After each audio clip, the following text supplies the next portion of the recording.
to do the TLDR version of this. This is the most successful thing about Kickstarter. This is episode 87 of the Alt Arts Academy podcast, What We Learned from Our Kickstarter, with Dean Victor Varnado and Vice Queen Roxanne Lim. All right. Welcome to the Arts Academy podcast. I'm Dean Victor Varnado. This is Vice Queen Roxanne. Hey, ho, hi there. We are here today to teach you everything you need to know about the ins and outs, about the mechanics of being an artist of all kinds.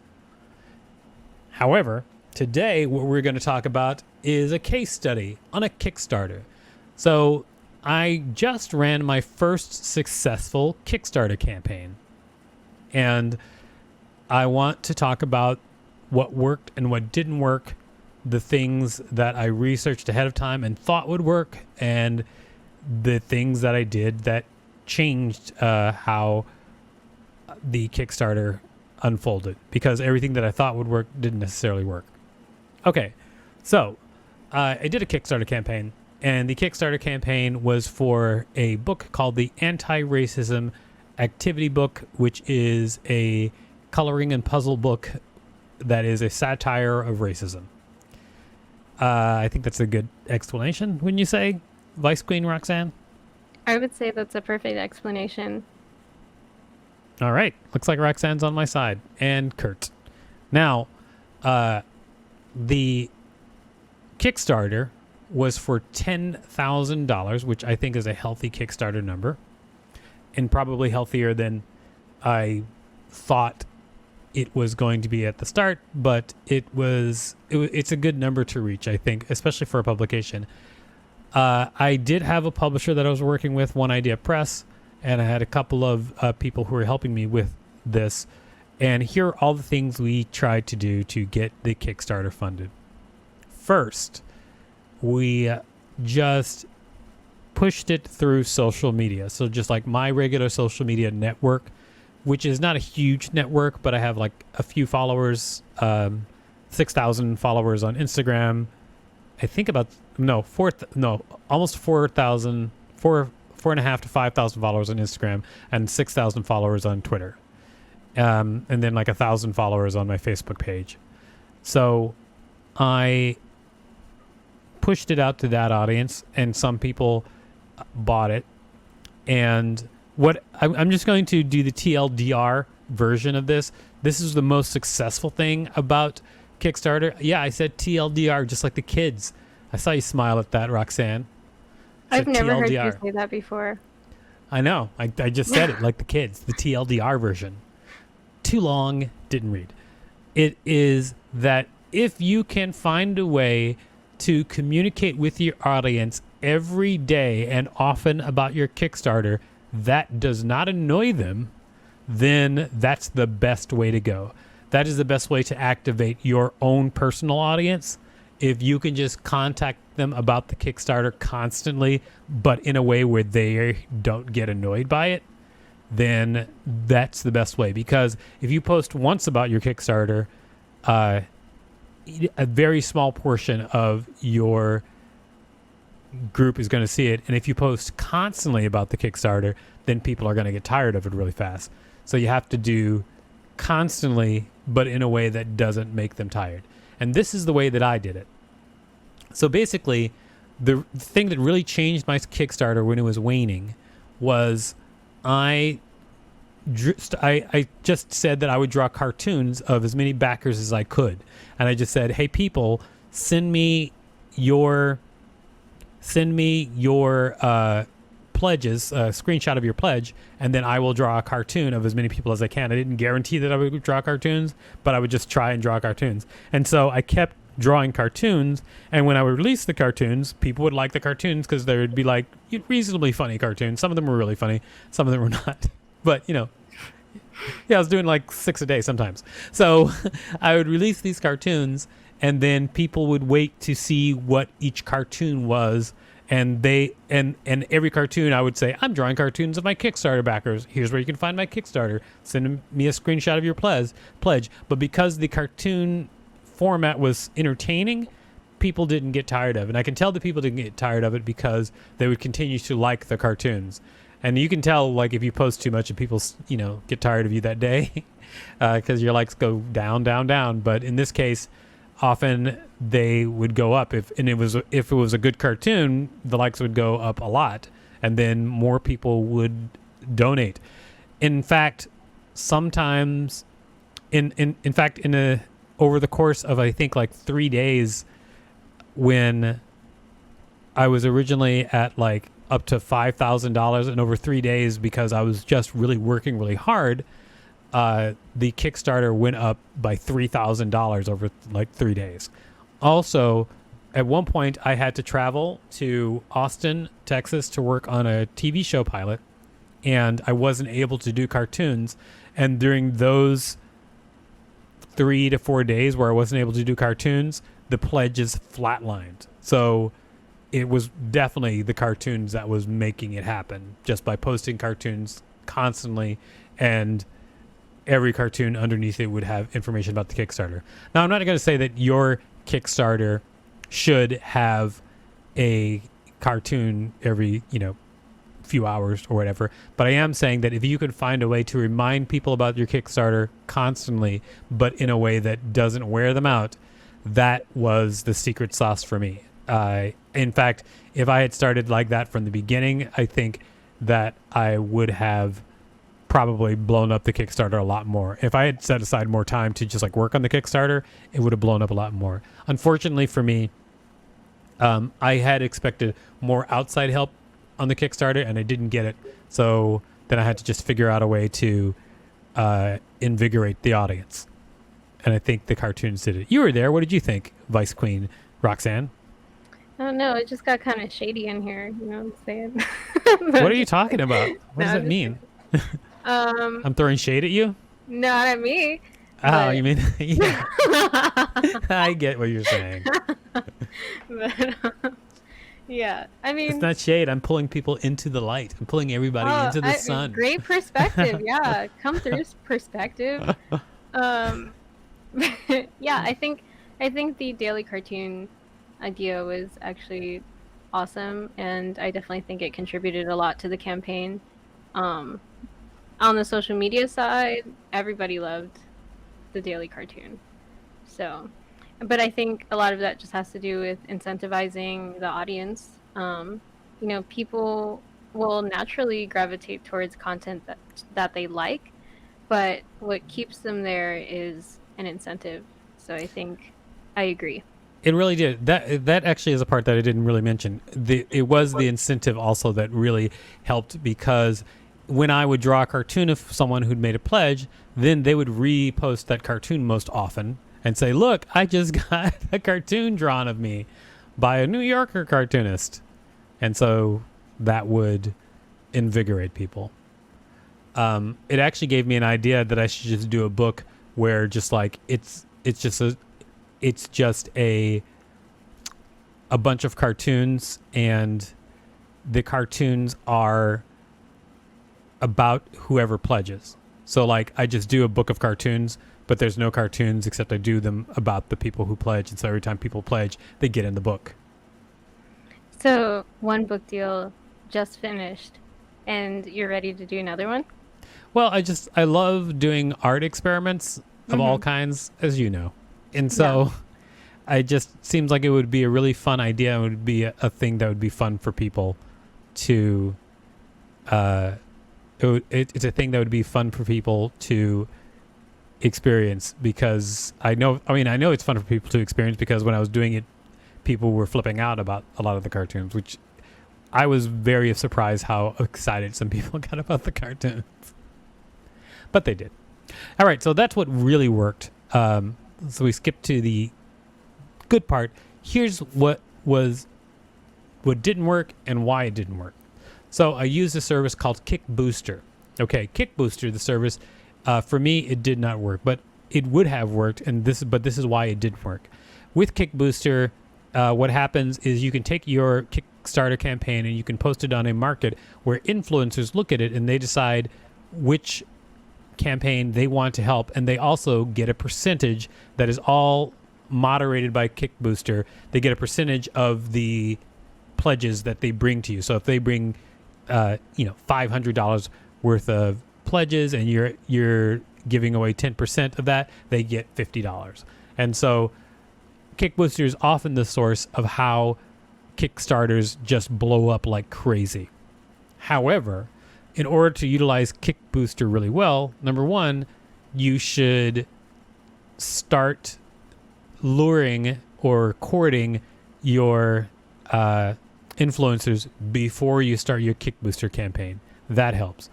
I didn't do that because our campaign came out of the blue, so we didn't do that. Number two, another thing that I didn't do correctly with KickBooster is I did not because I didn't lure people ahead of time. We didn't set our commission high enough, because the higher commissions, like on KickBooster, you can sort the campaigns by how high the commission is. And so if you have a high commission, you can appear at the top of that sorted list. And I didn't do that either. So that part of Kickstarter or that part of the KickBooster thing didn't work either. I actually think KickBooster is a really good platform. My biggest problem was that I didn't start ahead of time like they say that you should, because if I had, I know that people really responded to the subject matter of the book, so I think people would have promoted it if I had actually approached it the right way.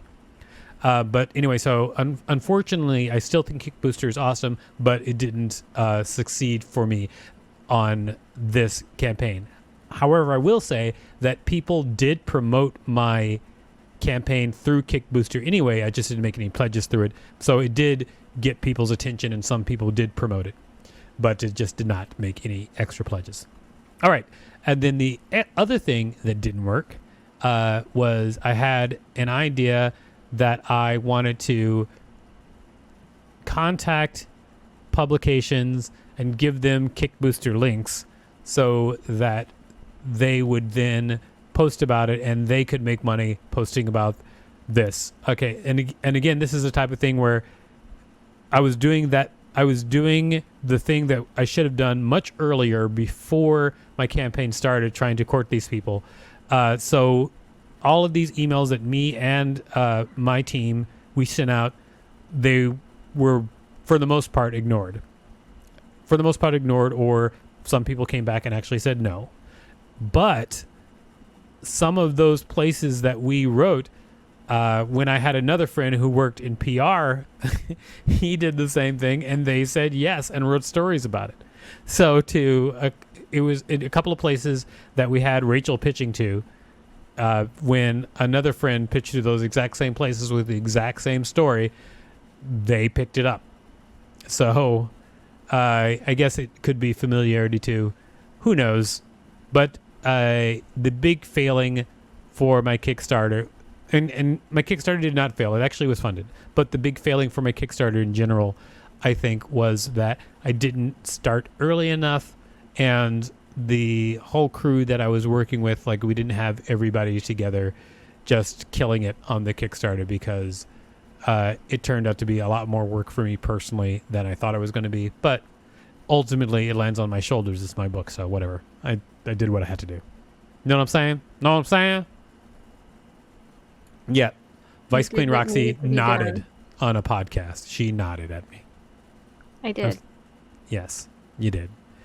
And so I guess what I would say about the whole Kickstarter thing is I think that the most positive things I did on the Kickstarter is I researched for about a week and watched interviews with people who had super successful Kickstarters, and I figured out what was the best way to present my Kickstarter.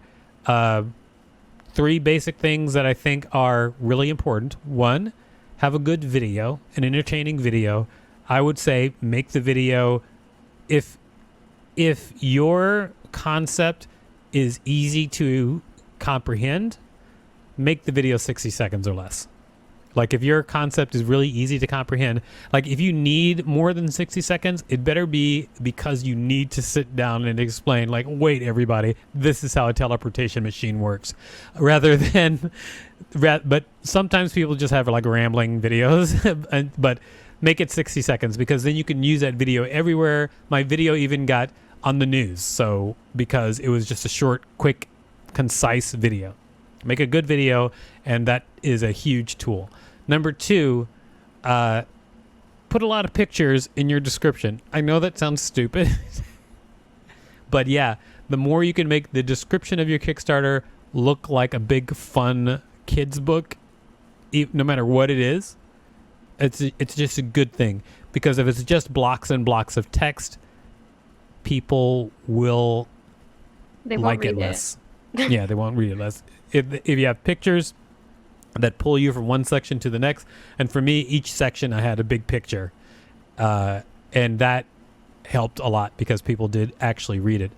Here's an interesting thing. I had 134 backers, I think, maybe 136 total at the end, that did the entire like $11,000. And I only had 240 playthroughs of my video, which basically means almost half the people who played through the video from beginning to end pledged.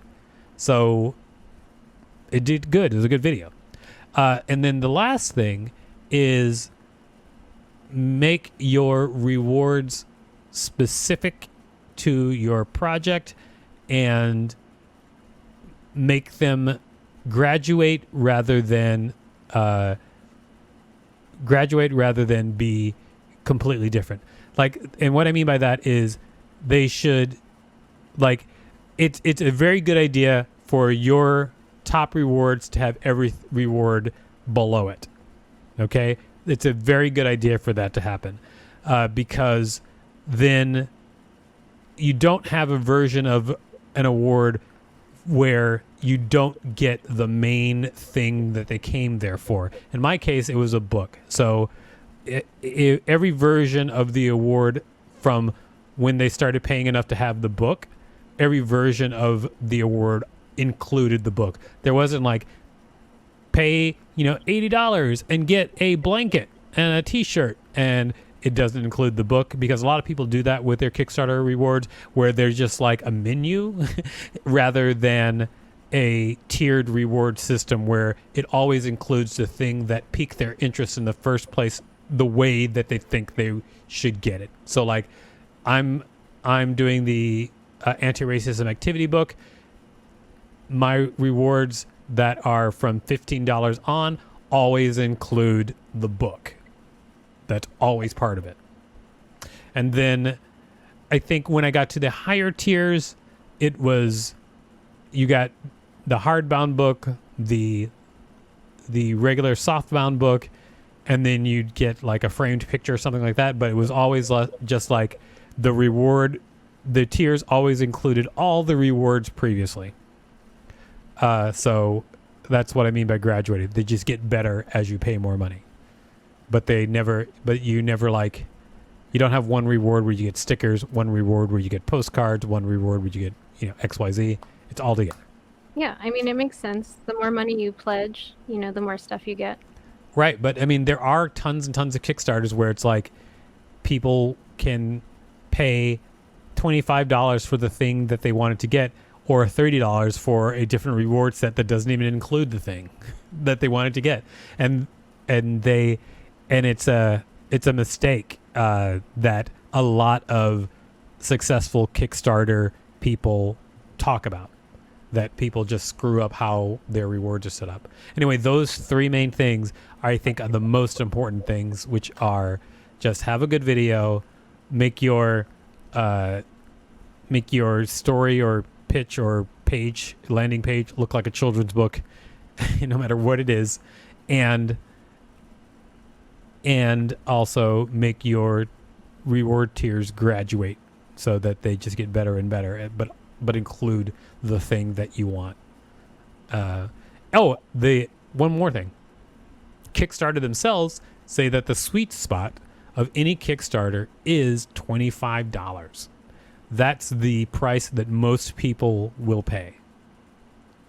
So if you make $25 your main thing, then, I mean, this is honestly the anti-racism activity book. It could have been less than $25, but I just took their advice and I was like, okay, my main thing is $25, and that sold more than anything else.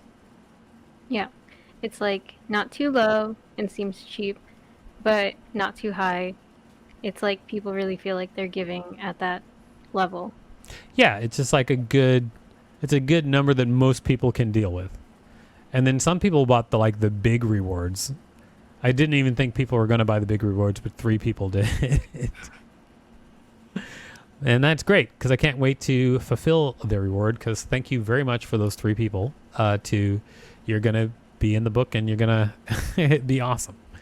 All right. So if you have any questions about Kickstarter or the Kickstarter campaign that we were just talking about, please let me know right now. Other than that, we're going to start wrapping up. And this is how we do it. Boom. Dun, dun, dun, dun. I am Dean Victor Varnado. Boom. Dun, dun, dun, dun. And there's Vice Queen Roxanne. Dun, dun, dun, dun, dun. You can find us at Alt Arts Academy on all social media and artsacademypodcast.com. How about that, Roxanne? I think that should be our outro all the time. Oh, yeah? The outro where you just sit there and I have to do all the singing? Oh, I mean, I was letting you have it. I wasn't I wasn't trying to get in on that just because I don't really know how to freestyle, so not my talent. That wasn't freestyling, for one. For two, I also was confused. I thought what? you were going to do one song and then you ended up doing a different song, so yeah. What song do you think I was going to do? I thought you were going to do the Montel Jordan one. What is that song? This is how we do it. I was doing that. But it didn't sound like that. Yeah, I was like, dun, dun, dun, dun, dun. I am Dean Victor Varnado. Dun, dun, dun, dun, dun. This is how we do it, baby. This is how we do it. This is how we do it, baby. I am Dean Victor Varnado. I was doing that. Okay. Maybe I just didn't hear it at first. Wow. Sorry. All right, I'm going to hit the button which ends the show because Roxanne and I obviously have to go fight. Bye. You can find us at artsacademypodcast.com and Alt Arts Academy on all social media.